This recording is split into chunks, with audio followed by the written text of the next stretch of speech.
안녕하세요. 오늘은 1920년대 서정갈래 작품에 해당하는 김소월 시인의 진달래꽃을 살펴보도록 하겠습니다. 학습지는 제 블로그에 올려두었으니 이 영상의 설명란을 눌러서 해당 링크로 들어가 내려받으시면 됩니다. 지난 시간에 1920년대 문학사를 함께 공부하면서 수업의 끝자락에 진달래꽃을 미리 한번 읽어보시면서 전통의 계승과 창조 측면에서 생각해보면 좋을 것 같다고 말씀드렸죠. 전통의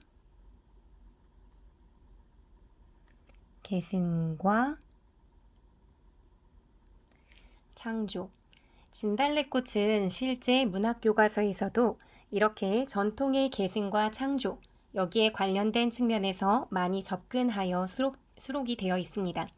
그래서 그러한 측면을 내용과 형식의 측면에서 살펴보도록 할 거예요.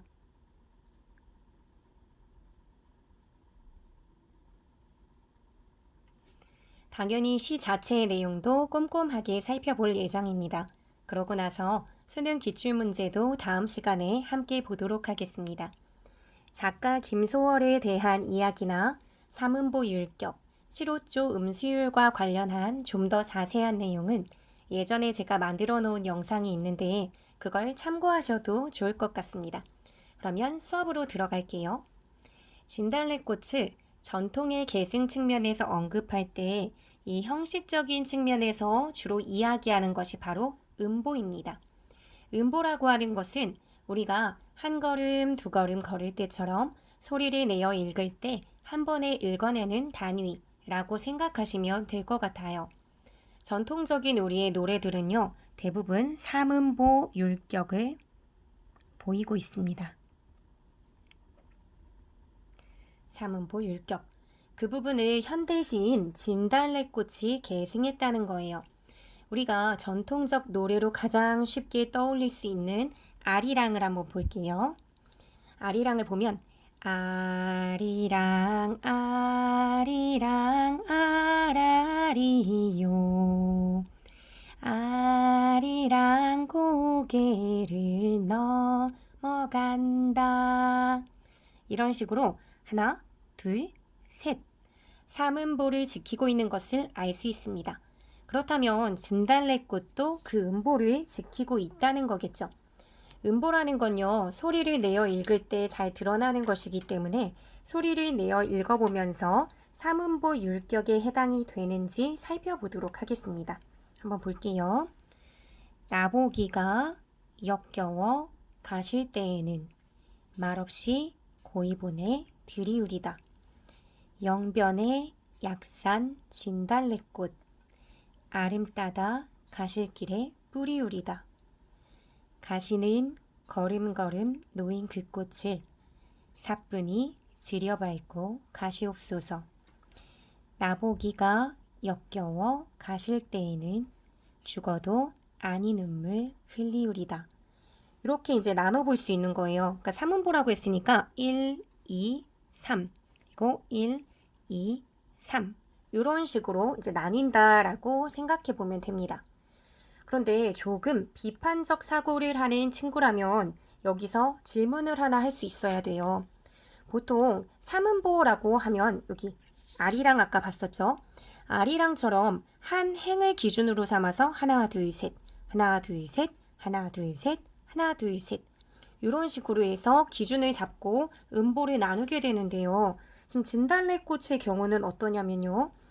두 행이 합쳐져서 하나, 둘, 셋, 삼음보로 따졌다가 또는 한 행을 하나, 둘, 셋, 세 개로 나눴다가 하는 등 어떻게 보면 일관적이지 않은 모습을 보이잖아요. 그러니까 이거 뭐예요? 삼음보 갖다 붙이기 아닌가요? 그냥 말 갖다 붙이기인 것 같은데요? 하고 이제 비판적으로 얘기할 수도 있는데요. 지금껏 표시를 하면서 보셨으면 아시겠지만요. 굉장히 규칙적이에요. 1, 2, 3, 1, 2, 3 1, 2, 3, 1, 2, 3 1, 2, 3, 1, 2, 3 이런 식으로 해서 매 연의 1, 2행은 합쳐지고 3행은 독립적으로 나뉘게 되는 거죠. 그리고 의미를 봤을 때도 사실 매 연의 두 개의 행들은 일행에 붙는 게 자연스럽습니다. 여기 보면 나보기가 역겨워 가실 때에는 사실 의미상 여기 갖다 붙는 게 자연스럽고요. 영변의 약산 진달래꽃 이것도 굳이 나눠놨지만 여기 뒤에 붙는 게 자연스러워요. 그러니까 의미상 봤을 때 원래는 사문보여야 하는 걸 행배열만 바꾸었다 라고 보는 게 맞는 거죠. 그러면 김소월 시인은 왜 그렇게 했을까요? 우리가 글을 볼 때 이건 산문이 아니고 운문이야, 시네 라고 즉각적으로 판단하게 되는 근거 중에 가장 큰 게 행을 나누어서 쓴다는 점 이것일 텐데요. 이 행이라는 건 음악적으로 보자면 한 마디라고 생각하시면 이해가 좀 될 거예요. 지금 1년의 내용을 제가 마디로 그림을 썩 잘 그리진 않지만 어쨌든 마디로 해서 이렇게 표현을 해봤어요. 그러면 이렇게 마디에 넣는다고 생각하면 글자 수가 적을 때는 호흡이 좀 여유롭게 갈 거고요. 이 길이가 동일하니까요. 근데 글자 수가 많아지면 호흡이 좀 급할 거예요. 즉 이렇게 글자 수가 적은 부분은 좀 천천히 읽으면 되고요. 글자 수가 많아지면 급하게 읽는 거죠. 예를 들면 나 보기가 역겨워 이런 식으로 되겠죠. 같은 박자에 넣자면 가실 때는 이런 식으로 말없이 고이본에 들이우리다 이렇게 많아지면 말없이 고이본에 들이우리다 이런 식으로 되는 거죠. 그러니까 실제로 읽으면요. 나보기가 역겨워 가실 때에는 말없이 고이본에 들이우리다 이런 식으로 되는 거죠. 그러니까 이렇게 3행은 가장 빠르게 2행은 가장 느리게 읽게 되는 거예요. 근데 이런 식의 구조가 실제 음악은 이렇게 좀 악보가 계속 음표나 뭐 마디가 이어지잖아요. 그게 1년, 2년, 3년, 4년까지 거의 유사하게 배치가 되어 있습니다. 그러니까 이렇게 짜맞추듯이 모두 동일한 시행 길이를 배열했다는 건 음악성도 당연히 주겠지만 그 안에 또 다른 의도가 있어서일 거예요. 빠르게 읽다가 느리게 읽다가 완급의 조절을 하게 되면 그것이 주는 말의 의미가 달라지거든요.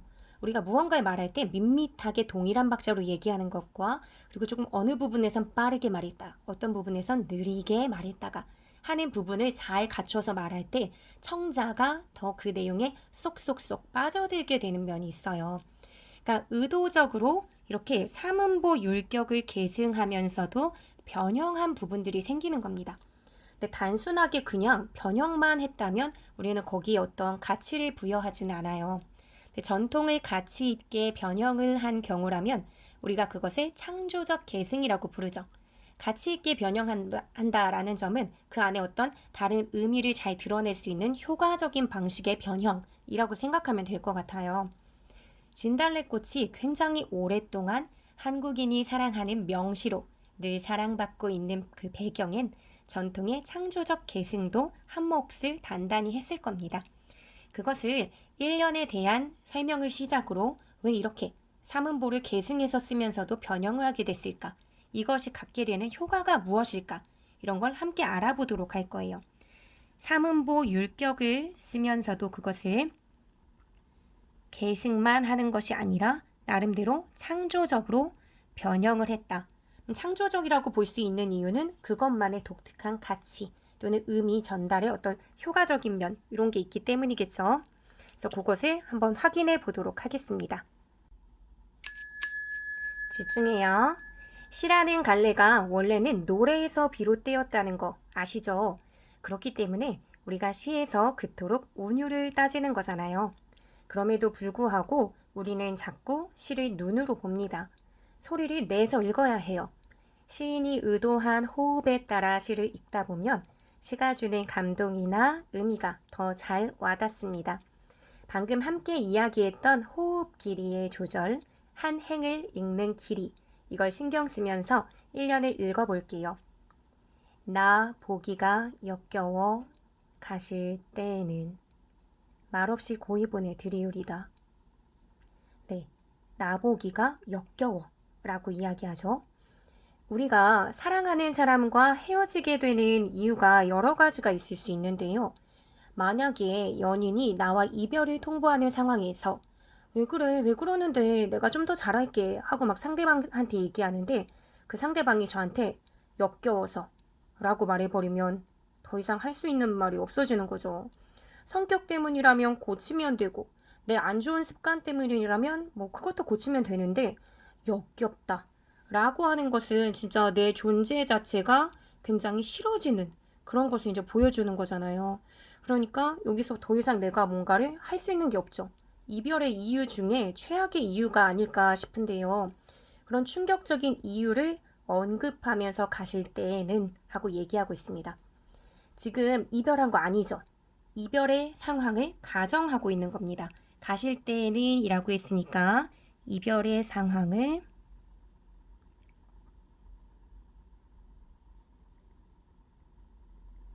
가정하고 있는 거죠.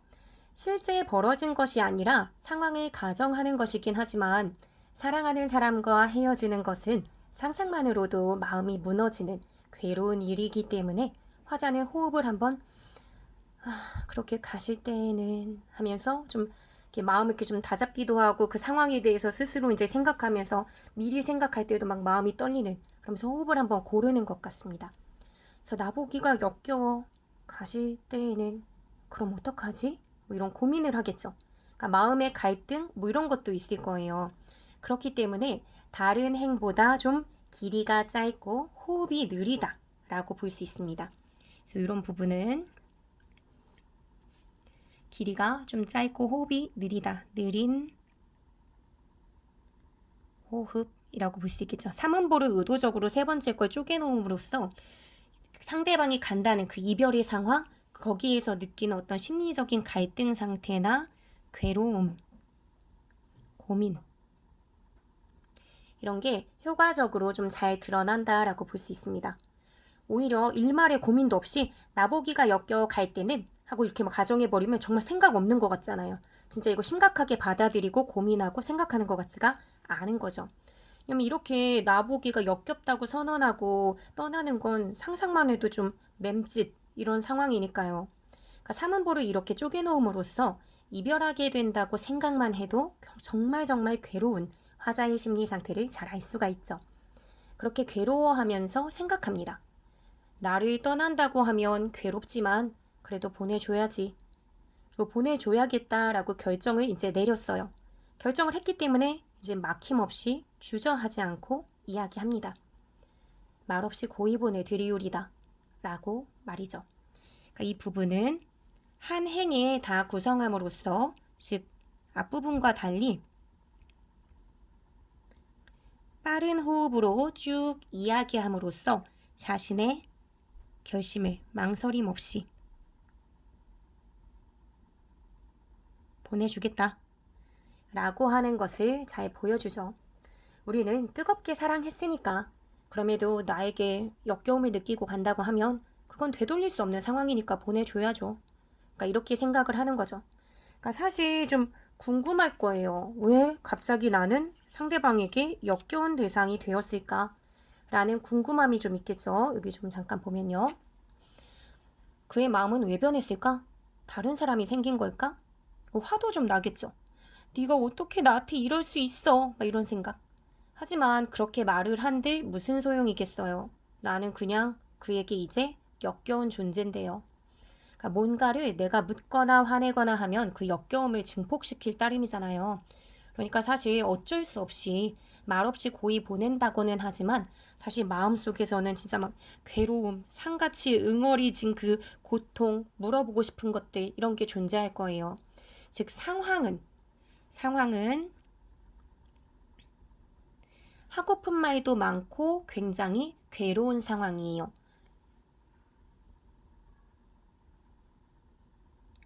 그런데 나 괴로워요 막 이렇게 이제 이야기하는 것이 아니라 대신에 그냥 아닌 척하면서 보내주겠다 하죠. 그러니까 표현의 경우는 그냥 보내준다라고 이야기하고 있습니다. 이렇게 상황과 주어진 상황에 대해서 그대로 진실되게 얘기하지 않고 반대로 이야기하게 되면 우리가 어떤 표현 방식을 사용한다라고 이야기하죠. 그런 경우 우리는 반어적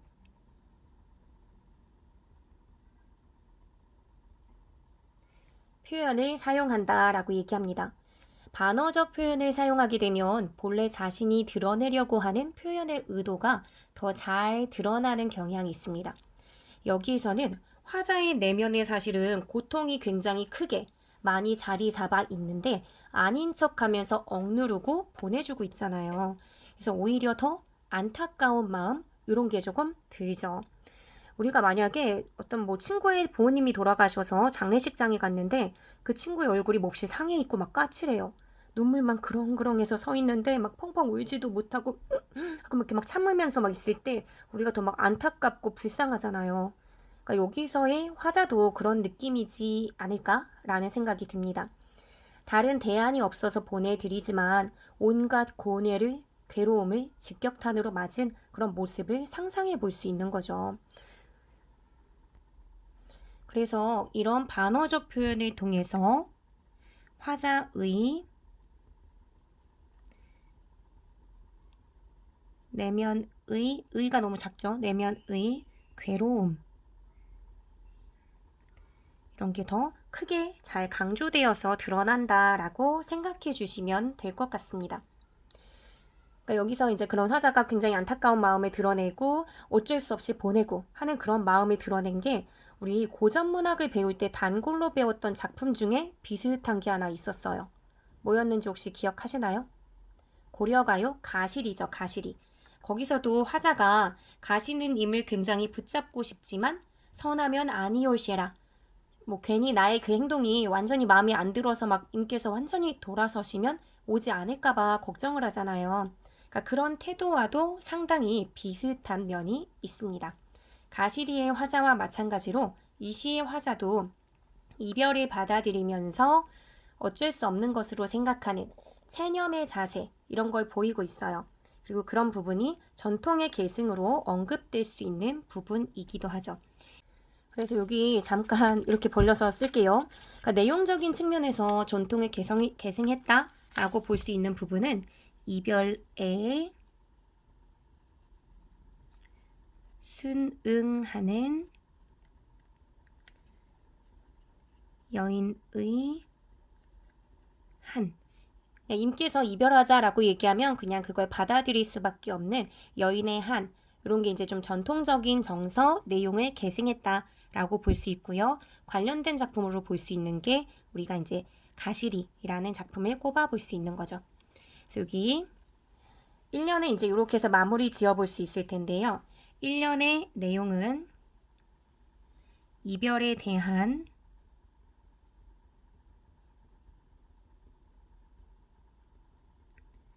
체념 또는 뭐 수용 이렇게 정리해 볼 수 있을 것 같습니다.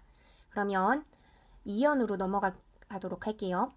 이별의 상황에서 이렇게 체념을 한다라고 얘기했는데요. 이렇게 단순히 체념해서 머무르는 것이 아니라 조금 더 진짜 멋진 모습을 보여주는 존재가 바로 진달래꽃의 화자라는 생각을 저는 이 시를 보면 하거든요. 저 같은 소인배로서는 이별 앞에서 절대 보일 수 없는 그런 모습을 화자가 보이게 될 거예요. 그걸 이연을 통해서 함께 보도록 하겠습니다. 영변의 약산 진달래꽃 아름따다 가실 길에 뿌리우리다 라고 얘기하죠. 무슨 내용인 것 같나요? 진달래꽃을 뿌리긴 할 건데 어떤 길에 뿌리는 거겠어요? 나를 떠나서 가는 임의 앞길에 뿌린다는 거겠죠. 선생님 같으면 정말 날 역겹다고 선언하고 떠나는 그놈에게 뭔가를 꼭 뿌려줘야만 한다면 욕 한 바가지를 뿌리거나 똥물을 뿌릴지도 모르겠어요. 선생님의 이 하찮은 인성. 어쨌든 여기서는 뭐? 진달래꽃? 아름다운 봄의 상징이자 핑크핑크한 그 진달래꽃? 왜? 왜 그렇지? 하는 생각을 하셔야죠. 그쵸?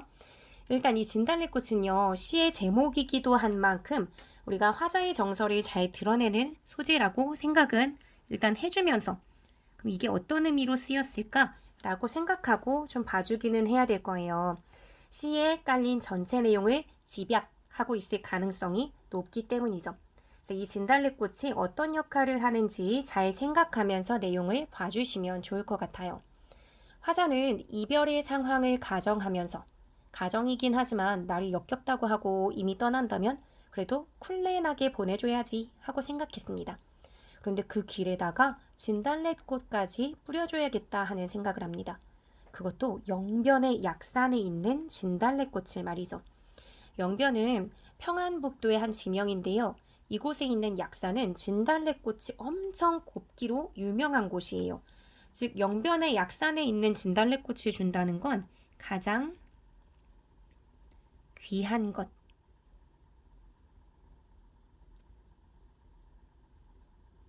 특별한 것을 준다는 얘기예요. 즉 화자는 날 역겹다고 하면서 떠나는 임의 앞길에 최고급 특산품의 진달래꽃을 뿌려주겠다고 하는 겁니다. 아, 귀한 거니까 한두 송이만 뭐 톡톡 뿌려줘야지 이게 아니라 아름 따다 가실 길에 뿌린다라고 하죠. 아름 따다 한 아름 가득 딴다. 진달래 꽃잎 굉장히 작잖아요. 근데 그 작은 꽃잎을 한 아름 가득 채워질 만큼 따는 일이 보통 일이겠어요? 따는 동안 또 온갖 복잡한 생각이 다 들겠죠. 아, 그와의 추억이 깃든 곳이 영변일 수도 있고, 그곳에서 봄나들이를 함께 했을 수도 있고, 그리고 이제 진달래꽃 피는 계절에 헤어지는 거니까 이 아름다운 봄꽃을 이제 함께 볼 수 없다는 생각, 이 아름다운 계절에 나는 이별한다는 생각, 온갖 생각을 하면서 막 슬플 수도 있고요. 그러면서도 이미 가시는 길에 뿌려드려야겠다 하는 예쁜 마음도 갖고 있고요. 그러니 진달래꽃이라고 하는 소재에는 임에 대한 화자의 진짜 막 찐사랑, 그 사랑이 잘 들어있다라고 볼 수 있을 것 같아요. 그러니까 진달래꽃 하면 임에 대한 화자의 사랑, 그리고 정성. 한아름 가득 따려면 얼마나 힘들겠어요. 근데 그걸 이미 가시는 길을 아름답게 하기 위해서 계속 따는 거잖아요. 그 꽃이 한두 송이가 아닌 한아름 가득이라는 것을 통해 그 사랑이나 정성의 크기가 어마어마하다라는 것도 느낄 수 있을 거예요. 그래서 이 부분, 아름다다라고 하는 부분을 뭐라고도 해석하냐면 임에 대한 사랑과 정성이 시각화된 부분이라고도 합니다. 그러니까 눈에 보이는 듯이 한아름 하면 진짜 우리가 팔이 넓게 벌려서 그 안에 얼싸안듯이 담아낸 장면을 떠올리니까요. 시각화한 게 맞겠죠.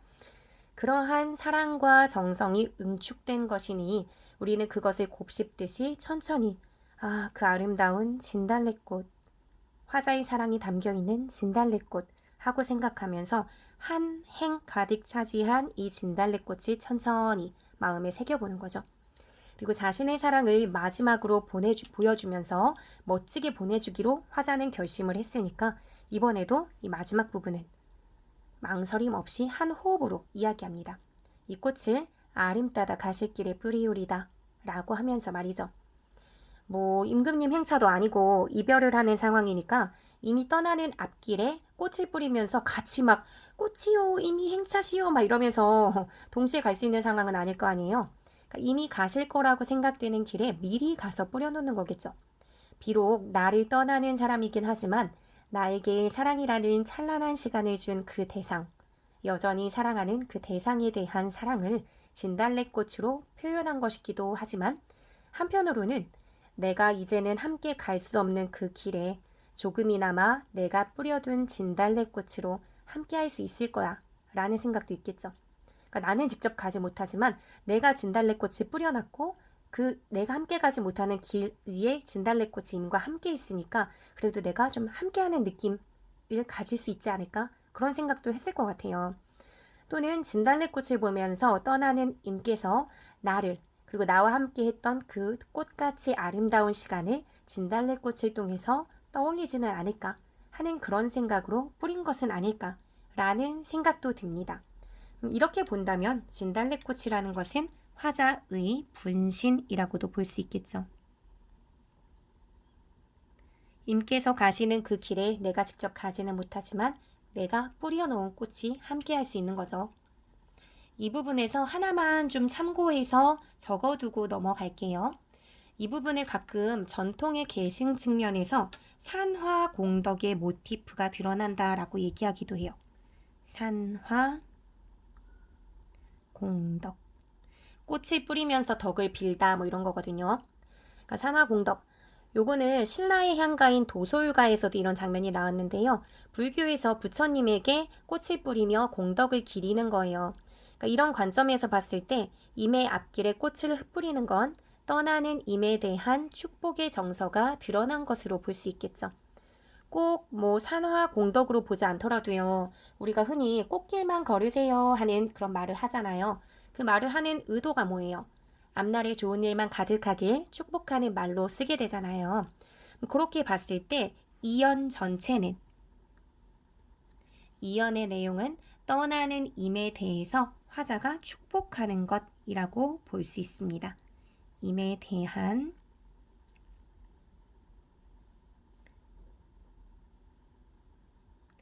화자의 축복이라고 볼 수 있는 거죠.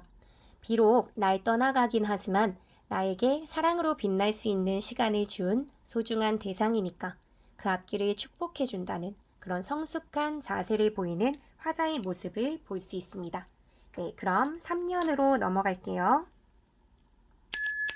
잠을 깹시다. 가시는 걸음걸음 놓인 그 꽃을 사뿐히 지려밟고 가시옵소서. 임께서 가시는 그 한 걸음 한 걸음을 화자는 떠올리는 것 같습니다. 나를 떠나 멀어지는 걸음, 그 걸음 아래는 내 마음, 사랑과 정성을 가득 담은 진달래꽃이 있겠죠. 내가 그를 위해 뿌려놓은 것이긴 하지만 그의 걸음걸음에 밟히고 있을 진달래꽃은 이별을 맞이해버린 나 같은, 나 자신인 것 같은 생각도 드니까 마음이 좀 아플 거예요. 나 자신의 마음이 짓밟히고 있는 것 같은 그런 생각도 들 수밖에 없겠죠. 그 무심한 발걸음이 사실은 임에 대한 나의 사랑, 그게 있었는데 그걸 임께서 저버리고 가는 거니까요.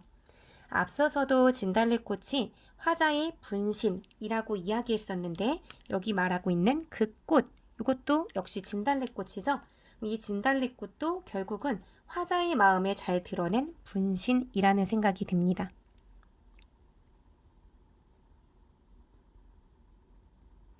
화자의 분신이라고 볼 수 있죠. 아픈 나의 마음, 나의 사랑. 그렇기에 호흡이 느려지며 내 사랑이 저렇게 허물어지고 있구나, 뭐 밟히고 있구나 하고 생각하면서 하니까 여기도 이제 호흡이 좀 느려지는 거죠. 자, 거기 있는 내 그 꽃을 하고 천천히 되뇌이는 거예요. 그렇지만 또 나는 그를 위해 그 꽃을 뿌린 거잖아요. 보내주기로 결심했었고 축복해주기로 했잖아요. 그래서 다시 사뿐히 지려밟고 가시옵소서 하고 이야기합니다. 그래 가세요 하고 말이죠. 그런데 이 부분이 그냥 이렇게만 단순하게 보고 넘어갈 부분은 아닙니다. 이별을 대하는 화자의 복잡한 마음이 정말 잘 담겨져 있는 부분이라고 볼 수 있거든요. 그래 너 가긴 가는데 내가 뿌린 진달래꽃을 사뿐히 지려밟고 가 하면서 나름의 이렇게 가는 방법을 알려줘요. 그러니까 이렇게 가야 해? 뭐 이런 식으로 보는 거죠. 사뿐히라고 하는 표현. 요거는 소리가 나지 않게 굉장히 가볍게 밟는 것을 이야기하잖아요. 근데 지려밟다. 요거는 평안도 방언이고 원래는 지르밟다래요. 근데 이는 위에서 내리눌러 밟는다는 뜻이잖아요. 그러니까 내리누르다라는 것 자체를 하려면 꾹 눌러 밟는 거.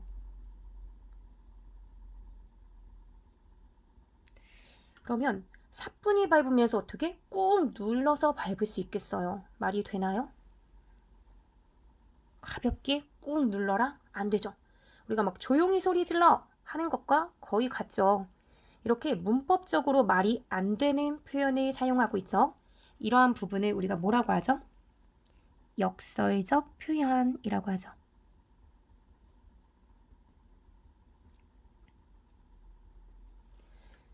그런데 우리가 단순히 표현적인 것을 외우듯이 공부하는 것은 의미가 없고요. 요거는 역설적 표현 이렇게 외우지 말란 얘기예요. 역설적 표현을 우리가 이제 개념을 이해하고 있으면 역설적 표현이라는 건 표면적으로는 좀 모순이 되고 말이 안 되지만 그 안에는 제대로 된 참뜻을 품고 있을 때 우리가 역설이라고 하잖아요. 그럼 중요한 건 그 안에 숨겨져 있는 참뜻이 무엇일까? 그럼 화자는 무슨 생각을 드러내려고 했던 걸까? 라는 걸 생각하는 거예요. 사뿐히 지려밟는 게 말이 안 되는 것 같아 보이지만 사실 이 상황에서는 말이 되기도 합니다. 장면을 잘 생각해 보세요. 내가 역겹다고까지 했는데 그 상대방이 내가 가는 길에 막 진달래꽃을, 그것도 완전 최고급의 아름다운 진달래꽃을 뿌려놓은 거야. 어떤 사람이 거기를 예쁜데 룰루루 하고 막 신나게 갈 사람이 있겠어요.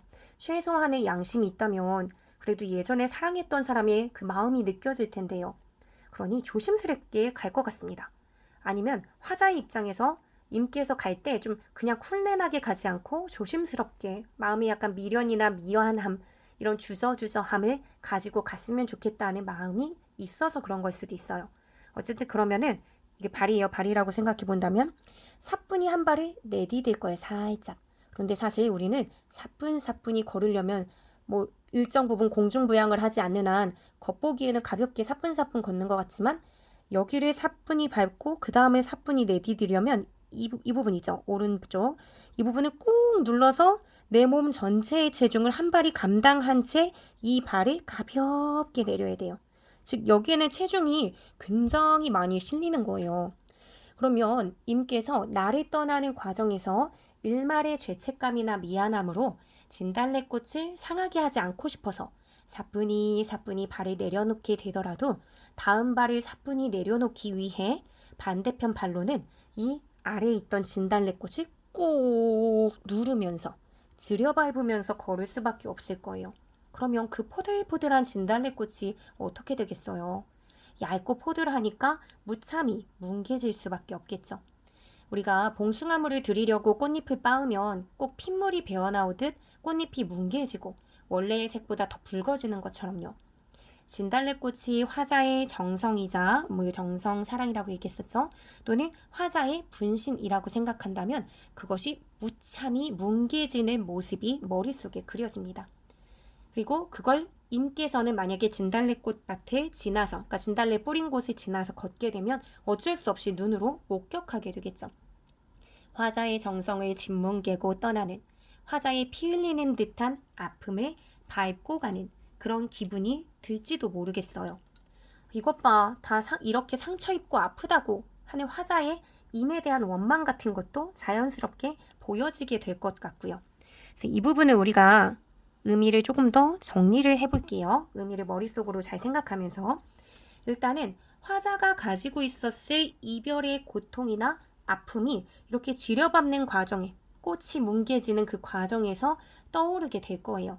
그러니까 이 말 속에는 이별의 고통을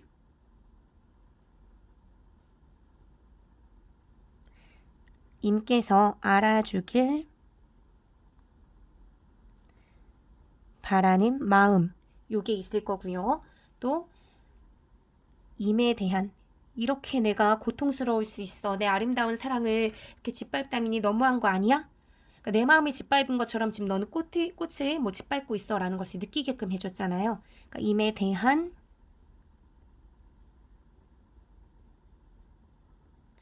원망의 마음, 이런 것을 잘 보여주는 것이라고 볼 수 있습니다. 그러니까 만약에 그래서 진달래꽃 다치게 하는 게 미안하고 나한테 일말의 죄책감을 느낀다면 가지 말고 다시 돌아와 하는, 가지 말라는 만류를 우회적으로 한 것이다 라고 보는 관점도 있는데요. 그렇게 본다면 임에 대한 미련의 마음, 이것도 보여준다고 할 수 있겠죠. 그러니까 이러한 원망과 미련이 있을 거예요. 근데 이게 있더라도 어쨌거나 그 수단을 다른 것이 아니라 굉장히 아름다운 꽃으로 표현함으로써 임의 앞길을 아름답게 장식한다는 것 자체가, 그리고 그래서 임이 밟고 갈 수 있도록 한다는 그 측면에서 임에 대한 화자의 희생,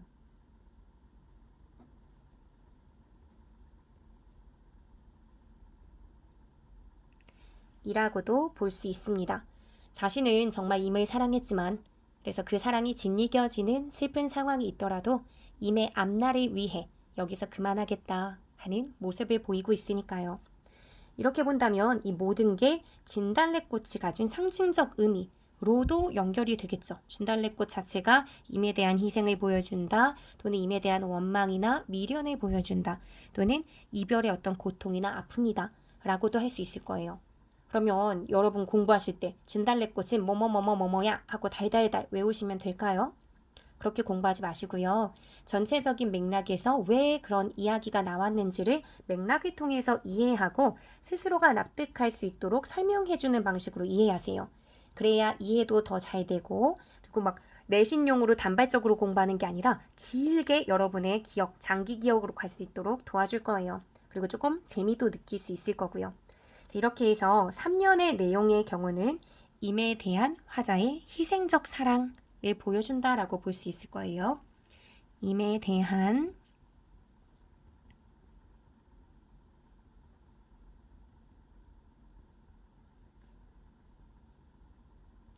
희생적 사랑 이렇게 보겠습니다. 그러면 마지막 연으로 넘어갈게요. 나 보기가 역겨워 가실 때에는 죽어도 아니 눈물 흘리우리다. 1년에 나왔던 행이 반복이 되고 있죠. 나에게 이별을 선언하면서 그 이유를 역겹다고 하고 가는 그 상황을 가정하는 내용이 또 반복이 되고 있습니다. 우리가 이렇게 어떤 부분이 이렇게 이 부분하고 이 부분 반복이 되고 있어. 앞부분과 뒷부분이 그대로 반복되는 것. 우리 이런 걸 뭐라고 얘기하죠? 수미상관이라고 얘기하죠. 머리와 꼬리가 서로 이제 대응되고 뭐 거의 같다라고 보면 될 거예요. 그러니까 이런 경우 어쨌든 꼬리에 이제 처음에 있던 게 반복이 되는 거죠. 우리가 햄버거의 아래층만 있거나 위층만 있으면 제대로 붙잡고 먹기 어렵죠. 안정감이 떨어져서 막 속에 있는 알맹이들이 후두둑 막 떨어지고 막 굉장히 지저분하게 먹게 될 거예요. 그러니까 앞뒤가 똑같으면 보통 그래서 뭐라고 하냐면 형태적으로 안정감이 느껴진다 해요. 그러니까 수미상관의 방식을 사용하면 일단 형식적 차원에서 얻어지는 효과는 형태적 안정감 요게 얻어지게 될 거고요. 똑같은 부분을 반복하게 되기 때문에 운율도 형성할 수 있게 해줍니다. 그러면서 또 다른 효과가 있죠. 어떤 부분을 반복하게 되니까 그 내용이 강조가 되는 거예요. 우리 어떤 내용 중요하면은 막 계속 얘기하잖아요. 부모님께서 뭔가 잔소리를 하시거나 하면 그 내용이 어제도 들었는데 오늘 또 듣고 하는 그런 경우가 생기죠. 그렇다는 것은 그게 엄마의 입장에서는 중요하고 이게 학습되길 바라는 그런 마음이 있는 거거든요. 뭐 어떤 내용이 강조된다라고 볼 수 있겠어요. 최악의 이별 사유를 말하고 떠나버리더라도 나는 말없이 너를 보내줄 것이고, 그래서 그 임의 마음이 불편하지 않도록 죽어도 눈물 안 흘릴 거야. 그렇게 보내줄 거야. 라는 거잖아요. 즉 떠나겠다는 임의 결심을 존중하고 받아들인다는 자신의 마음 상태를 강조한 것이라고 볼 수 있습니다. 근데 이게 쉬운 일은 아니잖아요. 그래서 나는 고통스럽지만 그래도 임의 뜻을 받아들이겠다 하는 의지를 앞부분에서도 보여주고요. 뒷부분 가서 한 번 더 강조하면서 자기 스스로에게도 그 힘든 것을 해보려고 의지를 다지는 모습을 보여주는 것 같습니다. 그래서 내용적인 차원에서는 이별을 받아들이겠다는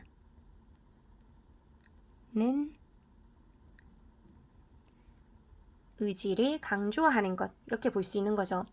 그러니까 괴롭겠지만 해보겠다 하는 의지가 되는 거죠. 그래서 이 부분에서 인고의 의지로, 그러니까 굉장히 고통을 참아내는 의지, 이거 이제 인고의 의지라고 볼 수 있을 텐데요. 인고의 의지로 이별의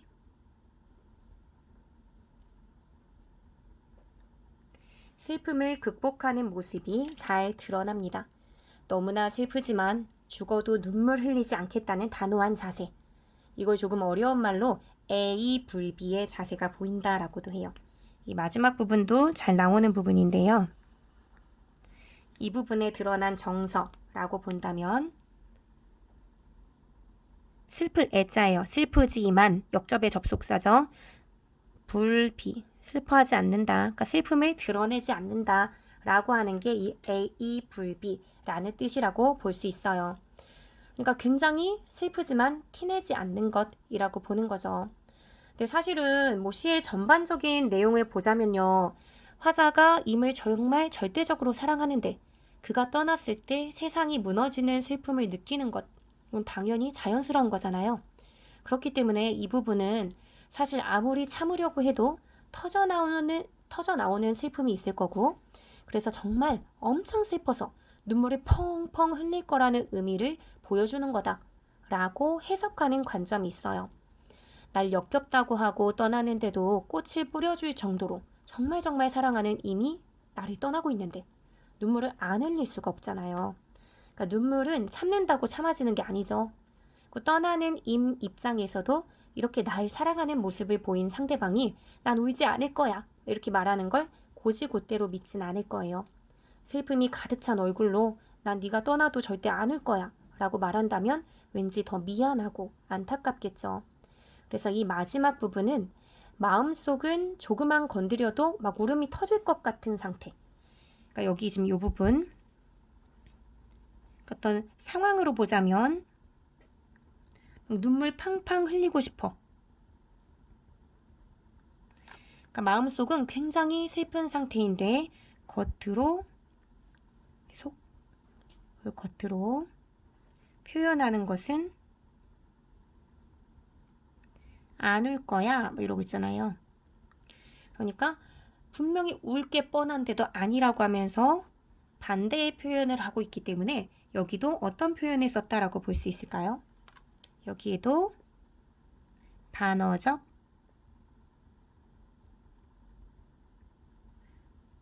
표현을 사용했다고 볼 수 있습니다. 그러면서 슬픔이 오히려 더 심화되는 거죠. 아, 얘 진짜 슬플 텐데 이렇게 참아내려고 하다니 하면서 슬픔이 더 극대화되는 그런 효과가 있다라고 볼 수 있습니다. 죽어도 아니 눈물 흘리우리다 라고 얘기할 때 이 종결 표현도 같이 한번 볼게요. 여기서 보면은 흘리우리다 라고 얘기하는데 요거는 사실 그동안은 설명 안 하고 넘어갔었는데 여기 이연의 끝에도 뿌리 우리다 또는 1년의 끝에도 들이 우리다 라고 하면서 우리다 우리다 우리다 라는 종결어미가 계속 반복이 되고 있거든요. 이 부분에 이렇게 표시할게요. 좀 글씨가 많이 섞여 있어서 색깔이 다르게.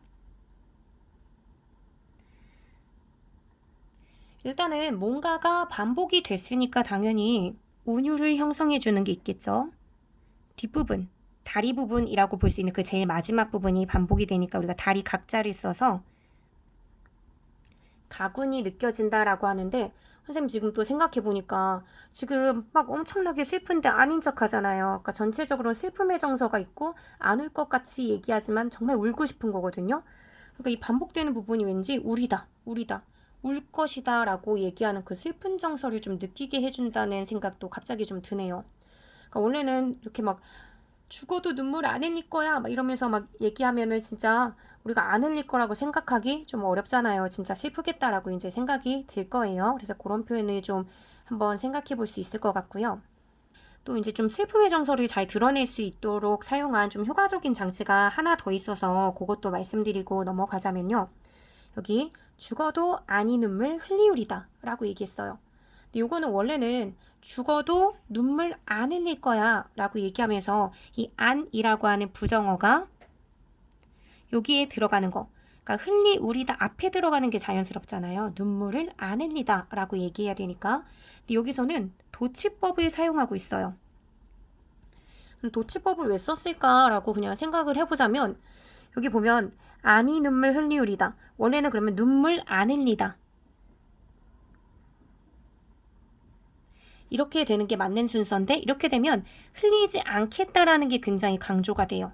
그런데 만약에 아니 눈물 해버리면 흘리다 바로 앞에 있는 게 눈물이거든요.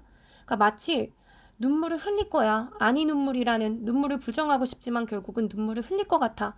라는 그런 느낌으로 저는 살짝 읽히기도 했어요. 그래서 오히려 이런 도치법을 사용하면서 분명 눈물을 안 흘리겠다는 이야기인데도 이렇게 눈으로 봤을 때는 눈물 흘리우리다가 더 직접적으로 보이니까 나는 눈물 흘릴 것 같아. 흘릴 수밖에 없어. 라고 하는 슬픔의 정서를 잘 보여주는 것 같이 느껴집니다. 이렇게 이 시가요. 뜯어보면 뜯어볼수록 해석을 다양하게 해주는 흥미로운 요소가 많다라는 생각이 좀 듭니다. 이렇게 해서 진달래꽃의 마지막까지 다 살펴봤는데요. 전통의 계승과 창조 측면에서 본다면 삼음보의 율격이라는 형식, 여기 지금 썼던 부분이 또 가려져서 뜯을게요. 삼음보의 율격이라는 형식, 이별에서 오는 여인의 한, 이런 걸 드러냈다는 측면, 이게 이제 전통의 계승 측면이라면 이 삼음보의 율격에 또 변형을 주면서 호흡의 속도를 좀 느리게 했다가 빠르게 했다가 느리게 했다가 빠르게 했다가 하는 식으로 해서 호흡의 속도를 다르게 하면서 리듬에 변화를 주고 있다는 점이 삼음보를 창조적으로 계승한 면이라고 평가할 수 있을 것 같습니다. 이런 전통적인 면을 갖고 있으면서도 이 시가 한국인이 지금까지도 계속 사랑하는 그런 시가 될 수 있었던 것은 현대를 살아가는 우리도 충분히 공감할 수 있는 포인트가 있기 때문이다 라는 생각이 듭니다. 진달래꽃이라는 시가 진부한 시가 아니라 우리의 사랑의 감정을 정말 잘 드러낸 멋짐이 폭발하는 그런 시로 여러분의 가슴 속에 피어났길 바라고요. 오늘 수업은 여기서 마칩니다. 다음 시간에는 진달래꽃 기출문제를 통해 시를 읽어내고 풀어보는 연습을 할 거예요. 기출문제는 오늘 미리 받아본 프린트에 함께 수록해 뒀으니까요. 미리 풀어보고 오시면 좋을 것 같습니다. 좀 내용이 길었는데요. 그래도 유익하게 여러분들이 좀 잘 이해했으면 좋겠고요. 모두 수고하셨습니다.